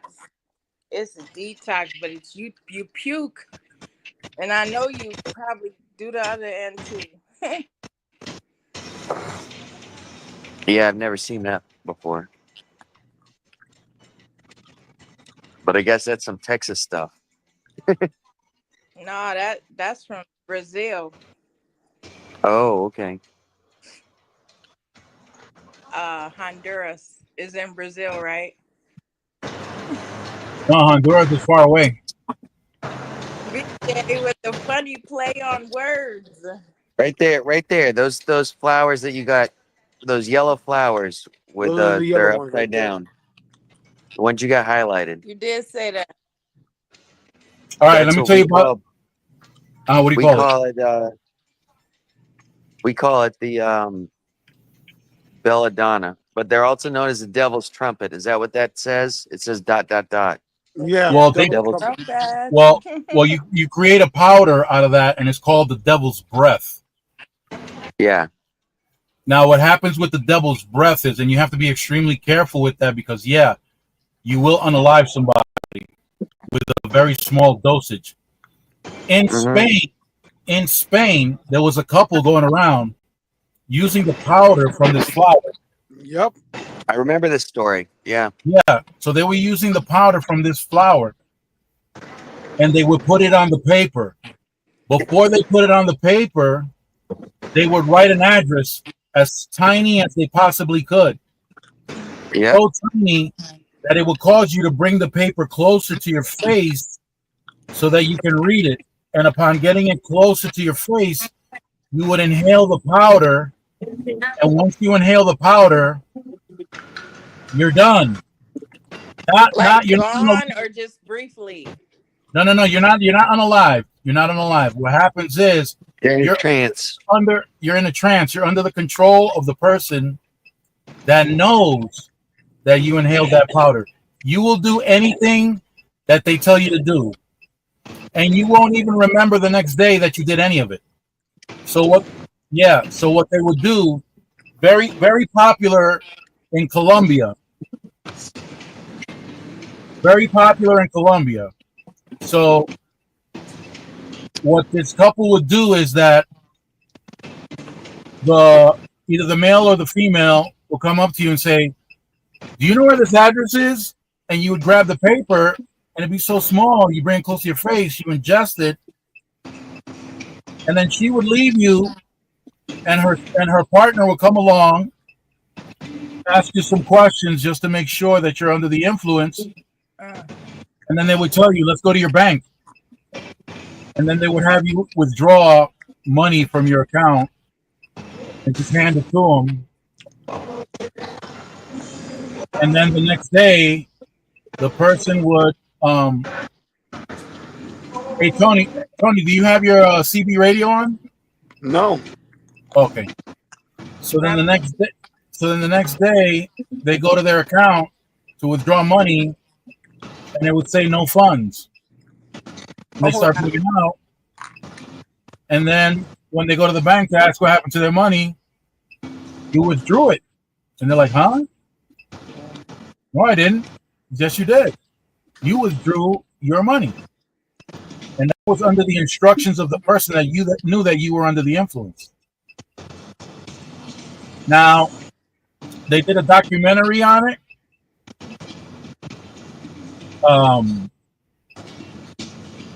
I forget the name of the people of the group that did the documentary on it, but you can find it on YouTube. In Colombia, what women will do in Colombia is that they will put cotton in their nose, and they will put some on their upper lip, go up to one of the guys, in one of those bars, and they would try to entice the guy into having a good time. The guy would start making out with the girl, and he would be getting all of the stuff that she put on her upper lip. He'd be getting it in his mouth, and of course, she didn't get impacted because she kept cotton in her nose so she could inhale it.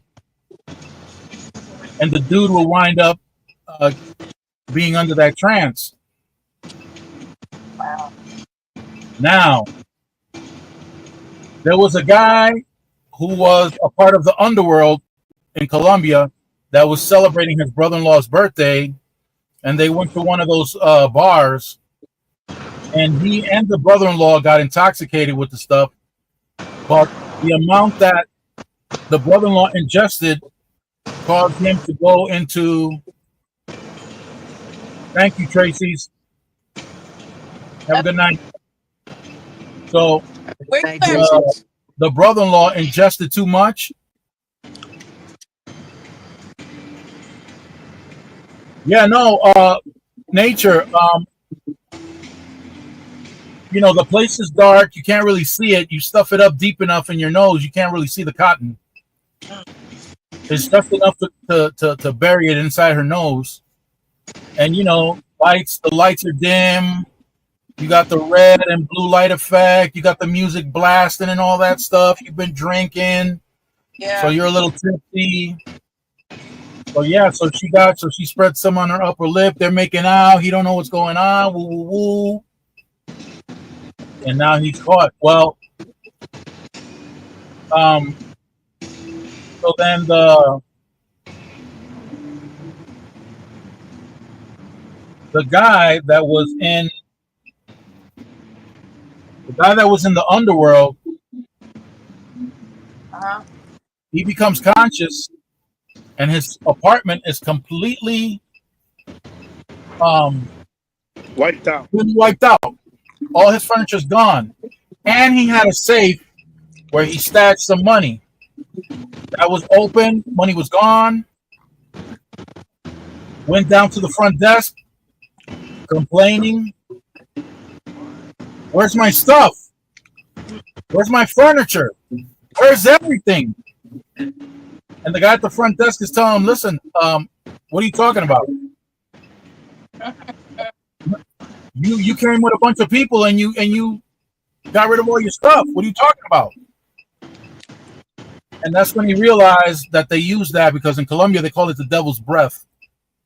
Realized that was used on him and discovered that his brother-in-law was dead. Was unalive. Sorry, YouTube. That his brother was unalive because it doesn't take much to have somebody overdose on that stuff. And that's what happened. The brother-in-law overdosed and he passed away. And nobody got in trouble. Huh? And no. No, nobody tells. Not the authorities, at least. But the survivor, he did find out through his connections. Needless to say that he got a hold of that whole, because it's a gang that was doing that. He got a hold of them and that was the last one. He made them disappear. But yeah, it's called in Colombia they call it the devil's breath. He did what the guys used to do in Vietnam. No more boom boom mama san. Right. No more boom boom with mama san. That's right. No boom boom long time. They're gone. They're done. Yeah, but the intelligence community does use that. You already know. The intelligence community was behind the creation of LSD. Hey, Queen. What about that? Huh? What about methamphetamine was created by the Japanese, so they could do. What about the what, Phoenix? The hip. You broke up. Yeah, I can't hear. I said, what about the hypnotizing people? Yeah, that's all. Well, the scopolamine. Well, yeah, LSD was used. It's a hypnotic, but it was used as a way of extracting the truth from people. Oh, the truth serum. It's kind of it was a drug that was experimented with to help with hypnotization, I guess you could say. And the same thing goes with ecstasy. Ecstasy opens you wide open. It says whatever you want. Methadone was created during World War II with the Germans. Yep.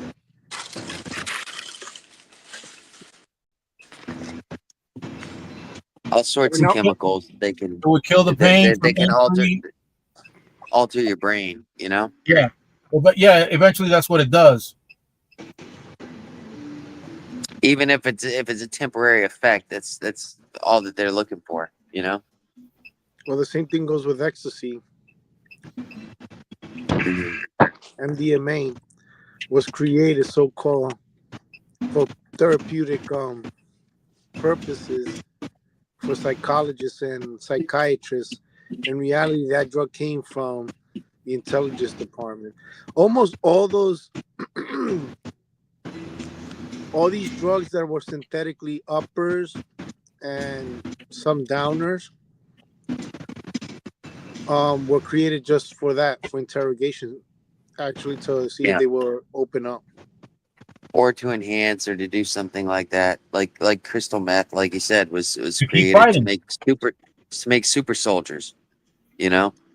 And a lot of it was done by different governments to do exactly that, whether it's to interrogate somebody or to make a super soldier or you know, whatever, or even Well, the same heroin thing. was a a major painkiller. You know what I mean? Like the Designed in same. World War II. You know, Yeah. you had morphine in World War II. You know, You know, which you know what? Did it help a lot of people? Yeah. Did it hurt a lot of people? Yeah. You know, it's it's still you going know, on. there's all yeah, there's that little pathway between good and bad. You know what I mean? When you design something like that, you know, like the guy, you know, look at the guy that designed the nuclear bomb. He wasn't designing the nuclear bomb to be a bomb. You know what I mean? He was just a scientist, you know, trying to harness power and figure out a way to harness power. Once the military takes it over, it's like, oh, you know, we can use this as a weapon, you know? It's funny that you say that when I think about these drugs like heroin to what we have today, the opiates or what we call Yeah, yeah. them. No, opiates. Yeah. They're getting stronger by the minute, man. From heroin to fentanyl, you got now Yeah. people. You got people doing contortionists Yeah. all crooked in Kensington. You go to Kensington, you see some people that you be thinking like, how in the hell he's been like that guy? Like his head is like touching almost his ankle, but Yeah. not forward, backwards. Like the dude is leaning backwards, and Yeah. he's about to touch his head with his ankle. Like, how in the tarnation you get to that point? Oh no. Well, look, we had down in Miami, we had bath salts. It was a big thing. Oh Down here. yeah, I remember that. And do you remember the guy eating the homeless guy's face? Yeah, I did. That's Oh, insane. demonic. You know, they ended up shooting the guy, killing him. But Well, that's the only thing that they can do because, I mean, bath salt was considered like the next level of PCP. yeah, but back in the 70s, it was or 80s, it was the PCP where people were like superhuman on that shit. Is You know? Let me ask you a question because you probably are from my time. Yeah. Let me I ask was you a born in question. 76. Yeah, but like, I know Florida was filled with a lot of electronic music. Dippies. Yeah. Is Dippies freaking PCP? Because Tulu. Dippies are, you dip the cigarette in formaldehyde. Remember that? Okay, that's a little bit different. I know what you're talking about. I used to see that all the times in raves, man. They used to no down in South Florida because I used to smoke weed and I smoked a joint one time that was dipped in something. Formaldehyde? That thing was laced. I don't know. Well, if it's what dipped the in, fuck it was. if it's dipped in formaldehyde, they call it wet. They call Wet. it dippy. Wet? They call it wet. They call it wet, and they call it dust. All I know is Well, that the kids, dust was also what they called angel dust or PCP. Was the same kind of slang. Yeah. But it gave the same, I don't know, whatever the fuck I had. When I described it to an old hippie guy that I knew, Yeah. he was like, that's angel dust, man. You had some angel dust, man. The way that I described how I felt, how I couldn't talk to anybody. Everybody sounded like they were on, they were like Charlie Brown's teachers. Blah, blah, blah, blah, blah, blah. Guys, take a That's look what at it this sounded channel. like. Take a look at this channel I'm highlighting, Tulu TV. Okay, I'm subscribed to Tulu. Now, Tulu can tell you personally about, because he was in the military and he got wounded. So he's a wounded war veteran. Okay. He can tell you about what happened to him when they used painkillers after his surgeries. What war was he in? He was out in Afghanistan, I think. Okay. So he can tell you about the impact that the opiates had on him Yeah, and the struggle he had to get off it. I Well, can believe it, man. remember the first My Desert dad was a Storm? civilian. I'm sorry. My father was a civilian, and he got prescribed opiates. It was when OxyContin was the miracle drug, you know, and So he got bad. addicted. It took a hard time for him to get off it, you know. Yo, you remember the first Desert Storm when all those soldiers went out there that they used to give them a pill? They said, "Oh, take this pill because this is for the anti-gas." Well, if they shoot gas, put your mask and take the pill. Yeah, A lot of those soldiers that I met, those veterans from that time, they having neurological complications now. yeah. So what was worse, the gas that the Iraqis was gonna launch on them, or the pill? Do you want to 'Cause die right remember, now, or you want to die later? yeah, that's what I'm That's saying. Like, that's because where it the gets. reason, That gets. You know. yeah, the reason why when they went out there, they were like, well, Saddam Hussein used gas, against the Kuwaitis, so we gotta, you gotta wear this gas mask equipment, the whole thing with the gas mask or the gas suit, whatever it was. But you also have to take these pills, and like before they even got there, they were already taking these pills, and most of them have problems, neurological problems. Mhm.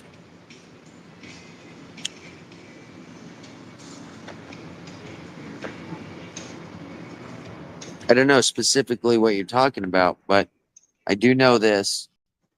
If you're given the chance, look, you're going into battle. They're going to hit you with this. This is an antidote against this. It's not tested, but it'll definitely keep you alive. You know, uh, in that kind of situation, you know, Yeah, you're vulnerable you're to vulnerable. whatever they tell you. Yeah, you're However, I believe that the American government should take care of those soldiers once they get back. And that's it, point blank. If we had to put experimental drugs into them or whatever, and now there's side effects, and they're having problems with the side effects, we should cover it, period. You know? You know what war? All the soldiers came back celebrated as heroes, and it was only one war that they celebrated as heroes. After that, they just trashed all the vets after World War II. And the soldiers that went to World War II consider themselves real soldiers. They were like, when Vietnam came through. Well, the Korean War was already, but when Vietnam came involved, they were the media, with the help of, let's say, with the help of the media, the government, and with the help of the media, they put the soldiers at a negative position. So you grew up in the 70s. I don't know how it was in Florida, but I grew up in Little Italy, and I'll tell you this much: the word bum, was something that I grew up with, and then I would see these Bum, men. BUM. Yeah, bums. You're a Bum. bum. Yeah, Yeah. yeah. So I grew up in this neighborhood near Little Italy, where around the block there was a methadone clinic, and Yeah. these bums, I'm gonna quote unquote put a quote on top. These bums Yeah. were shitting on themselves, peeing on themselves. They stink like crazy. And the funny thing is that right across where I lived, there was a Volunteers of America where these men would go there. And I remember my dad taking me there, and I'm sitting there because my dad said, because they would give free food. They would give them sandwich, milk, chocolate bar, Yeah. whatever it was. So my dad, it's crazy, man. Now I think about it. My dad would take us in there, and I'll be sitting and I'll be looking at all these men, and some of them were like really really messed up. I remember Yeah. one guy that I used to see them around all the time. That one guy was the so-called bum. And then when I came back to visit, well, I left the United States after that, and then we lived in Dominican Republic. When I came back, there was less of them. There was lesser and less of them. Over the years, Yeah. up to the 90s, there was less of them around in the street. And Yeah. it Yeah. hit me. It hit me in my head after seeing movies of Vietnam, and then later on, more movies of Vietnam. You know, post Vietnam.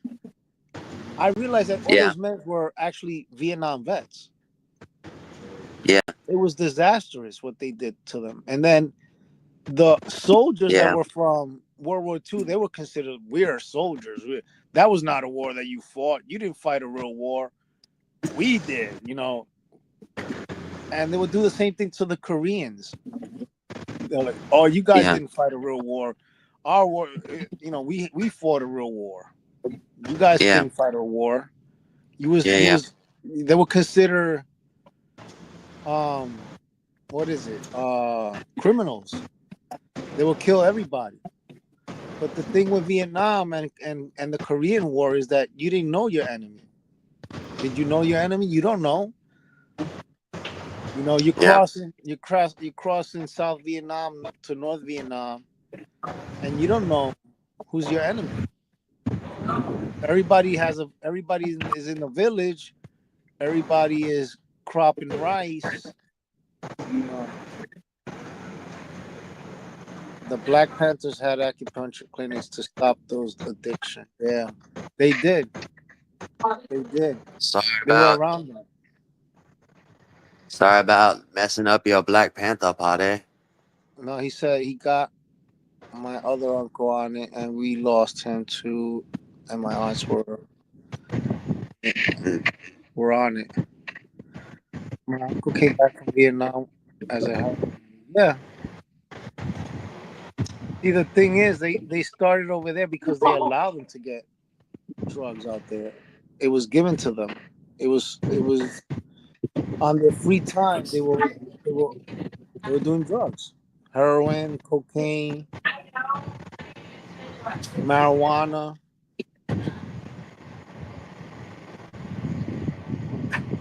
I think the heroin was the biggest thing with the Vietnam vets getting back, because a lot of them had free access to morphine at the time. They're dealing with a lot of shit going I on.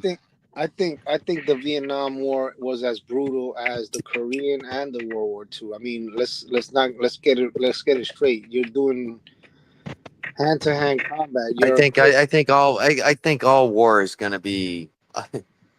I can't. I mean, being in peacetime. I mean, I've seen the movies and seen that. But I mean, technically, I'm a civilian. I've lived a civilian life. I've never had to deal with war. I've never had to do the things that these guys had to do to survive. And when it gets down to it, that's I commend them for what they had to do for our country. You know what I mean? Let's put it this way. Let me give you a scenario. My ex brother-in-law. He joined the Marines with another kid. Well, he met this kid that I knew from my neighborhood was just barely 18, and when he finished high school at 19 or 18 to 19, he went to the Marines. Well, he comes back with his friend, his platoon, or a guy from his platoon, and also young. And I'm like, damn, you guys are really young to be in this. I mean, I wanted to join the Marines, but that's a whole different story. Yeah. Where I wanted to come, but when years after that, I was like 27, 28. and I'm looking at these kids really young, and I'm like, and then the first thing that they came out of their mouth was that they were gonna do a tour. Their first tour was gonna be in Iraq, and this is during the time when it was post-war, um after the first Desert Storm. Now you have Junior in war. These kids were going to Iraq during the second term. Well, when George W. Bush was president. Now, when they Yeah. took over, they were just doing patrolling. He said that he was doing patrolling in the oil fields. I doubt that he was. That was one of his, maybe he can't say what he was doing. But from the time that before he left to Afghanistan, Iraq, and to the time that he married my sister, that kid, it was a totally different person. Like, I could tell that there was something not right about him. Yeah, Yeah. he would have pictures of it in his house. There was a lot of pictures of his platoon, of his, part of his platoon where it was a lot of photo of him, in Yeah. Iraq. And this guy, I don't know, he must have caught, like, my sister divorced him, but from what I'm guessing, that this guy was having some PTSD. And I'm thinking that this kid, at the age of 19, you're given a rifle to go out there and to shoot somebody. Not everybody's prepared to kill somebody. Not everybody. Yeah. Not everybody can say, "Oh, I gotta kill that person because if it's I like doing it." No, I don't think they like doing it. Not only that they don't like doing it. It's just that it's the most. I mean, hunting an animal is totally different from killing a human being. That's what I think. And this kid came out, after a while, he took down all those pictures that he had, and all the stuff that he had from the Marines. There was like a huge everywhere in the house. There was pictures of him and his platoon, and surely it started to disappear to the point where he just became a religious. Now he's a religious freak, like. And I'm thinking that, hey, look, I mean, more power to him. I mean, maybe religion, maybe going to church has helped him with his PTSD, whatever it is. But I'll tell you one thing: you can't give a 19-year-old a rifle and so called say he's trained, he passed boot camp. He probably shot some dummies. But to shoot a human being that that you killing somebody and he drops like a sack of potato, I mean, I don't think that's good for the brain for somebody in their head. Oh, Brandon left. No, he's there. Oh, I thought he left. Yeah. Yeah, when it comes to warfare and unaliving people, that's